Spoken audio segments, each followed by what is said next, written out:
Hello guys, my name is Anna and I'm a Ukrainian. I have decided I will vlog daily from my country Ukraine since the start of this awful war with Russia.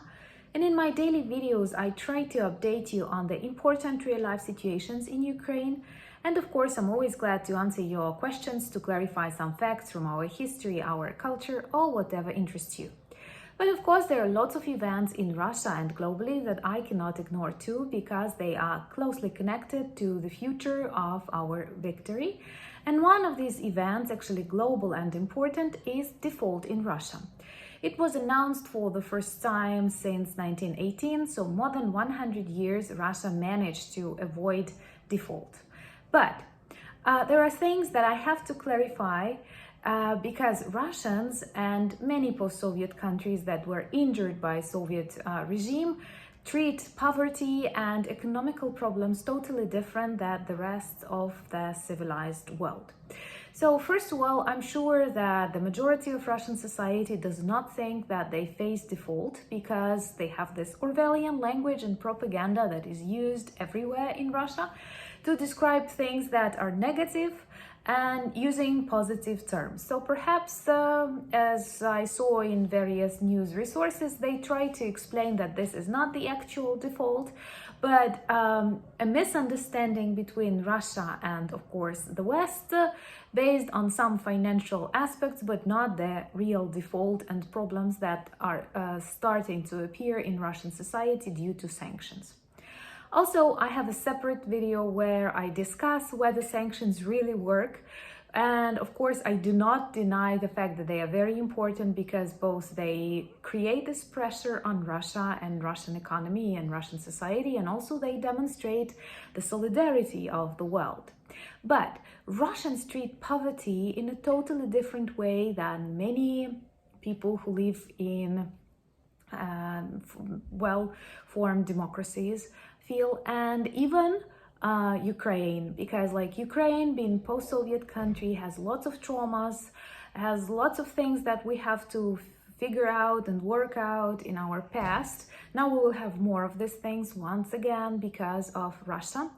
But the way we treat prosperity, normality, what is a middle class is totally different from the Russian attitude. You see all that when you see photos of Russian soldiers carrying toilets, washing machines, and all the other things like perfumes, like sneakers, and other things that even respectable criminals, Peaky Blinders, or whoever would never take from a flat because it does not look cool even in the criminal world. So using this Orwellian language, Russia describes that everything is fine, just the rotten West continues doing their bad things to spoil this prosperous and super innovative dig and sell Russian economy. And at the same time, people in Russia who still continue living in this Cold War state, something that West has long forgotten about. They live in that state, and all of their problems, once again, for them, they are not caused by Putin's regime, who is at rule for 22 years. They are not caused by war in Ukraine and causing war in other states, suppression of minorities in Russia or whatever, but they are caused by the West because the sanctions created this West. But when it comes from Soviet Union, and I know that a similar technique or technology is methodology perhaps is used in the United States. In the EU it is a little bit different, but to measure the level of poverty or on country prosperity, you have to set some standards inside of your society. You can compare to yourself to other countries, but they have this idea, and in Ukraine we also have that food basket. How much money you have a year to spend on food, clothes, and other basic needs. And traditionally, in many post-Soviet countries, including Ukraine and Russia, these baskets are very unrealistic. And definitely a Ukrainian one looks still much better than the Russian. To describe you a typical Ukrainian middle class, and I think that just before the Soviet occupation, we had very strong normal middle class that was later destroyed by Holodomor and other suppressions of communism. Kinda our psychology and mentality is very much focused on private property and normal middle class. And we all know that this normal middle class is actually a decisive power that is able to keep the country within the normal frames. And now we don't see this active thinking, more or less independent middle class in Russia. That's why I do not believe any kind of revolution, any kind of normal active civil movement is possible in Russia. Why? Because when you are very hungry, when it's cold, it's depressive, you don't have time, money for traveling, you don't have things like to buy as presents, and you have to go and loot in Ukraine. It all looks really depressive. So this middle class is perhaps absent in Russia, and this is one of the achievements of the communism. Like everyone has to be equally poor.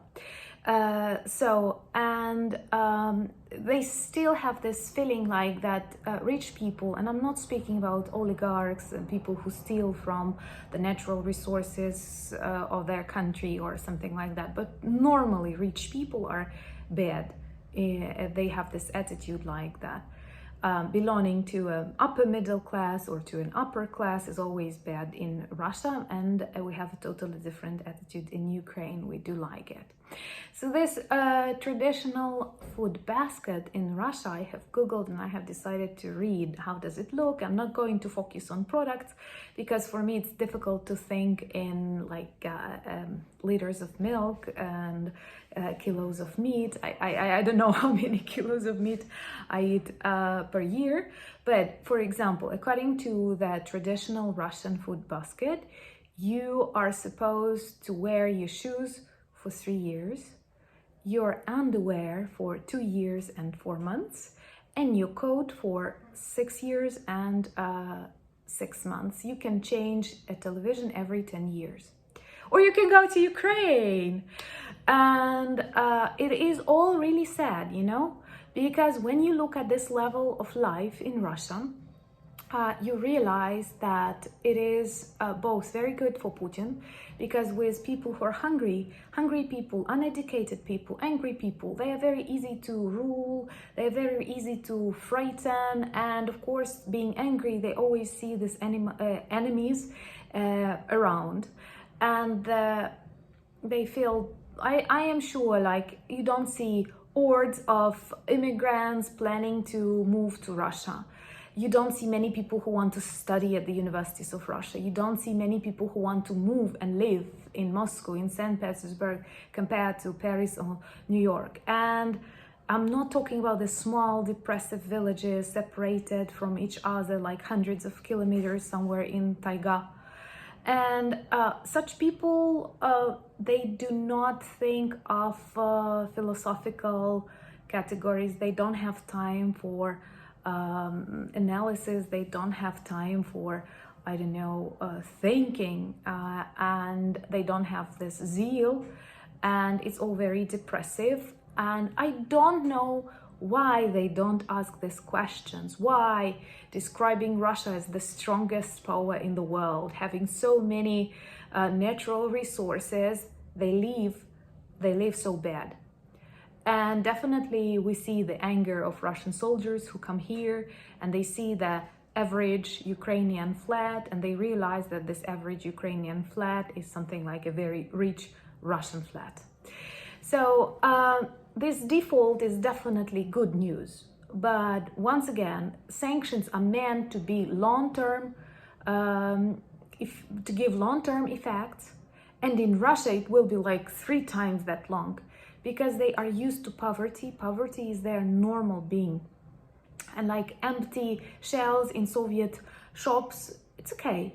And just like in North Korea, they have this continuous feeling of war and enemies everywhere. And this is just the proof that the world is evil and everybody is jealous.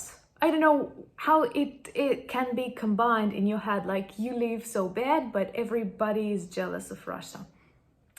Anyway, just a small remark at the end.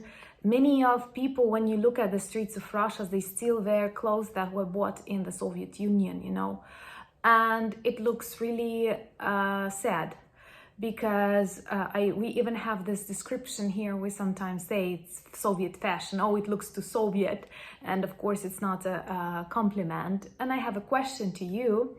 Do you have any associations when you think of this Soviet style? It can be anything, style of thinking, style of choosing clothes, style of living. It's just interesting for me. How do you see that Soviet period from your countries? Thank you very much for watching. If you like my videos, like them, because this helps me to grow my channel and to make more people know about the situation in my beautiful country, Ukraine, that is fighting with an evil orc empire of Putin. Please subscribe if you're new to the channel, and thank you for becoming my patrons and buying me coffee. But most of all, thank you for your comments and being with me. Slava Ukraini!